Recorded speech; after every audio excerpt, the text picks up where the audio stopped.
So it is very interesting that you should ask this question, because in the colonial period, we had a center of the East India Company established in Calcutta, that was called Calcutta at that time, called College of Fort William.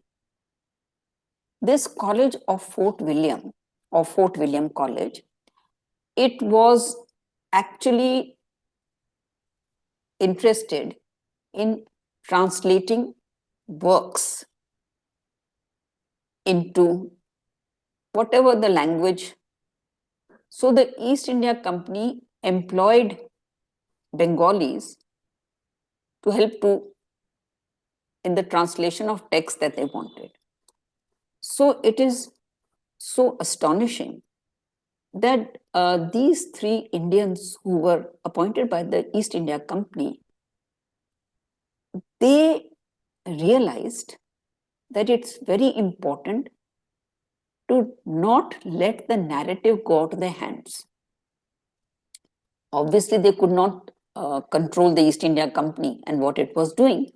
But these three men, when employed by the East India Company, wrote three histories in Bangla, giving the Indian point or counterpoint to certain important events in Indian history. So it is, the ruler getting back from the ruled so early on.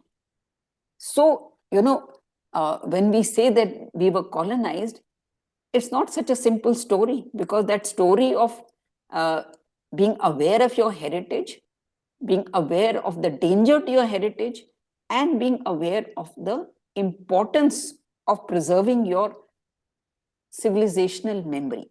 So these three people wrote on important episodes of Indian history which they felt should be remembered. Then, of course, we had people like Bankim Chandra Chatterjee, who wrote historical novels, R.C. Dutt, who wrote so many of them. And in the outside Bengal, there was a person called Raja Shiv Prasad.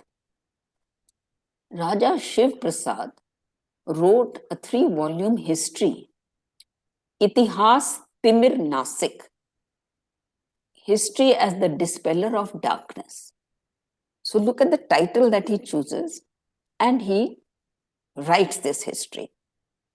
And Raja Shiv Prasad and another large number of Indians of that time, that time the court language, the British had to decide what should be the court language. And because the British were familiar with the Persian script which they had studied, they preferred Urdu because the script would remain the same. So they decided that we will make Urdu the court language. So it is amazing the number of petitions that they got from the literary class of this country opposing this. And Raja Shiv Prasad was one of them. And these people wrote that identity is closely linked with language.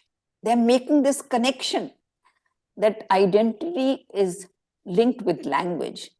And if you deprive us of our language, then you're depriving us of identity.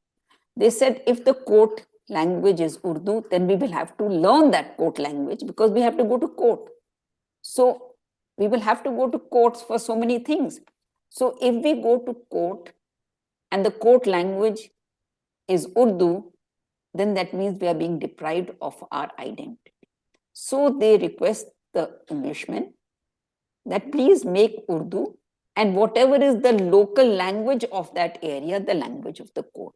So these are very stray instances that I've cited, but there is a whole plethora of evidence to talk about the resistance, as you call it.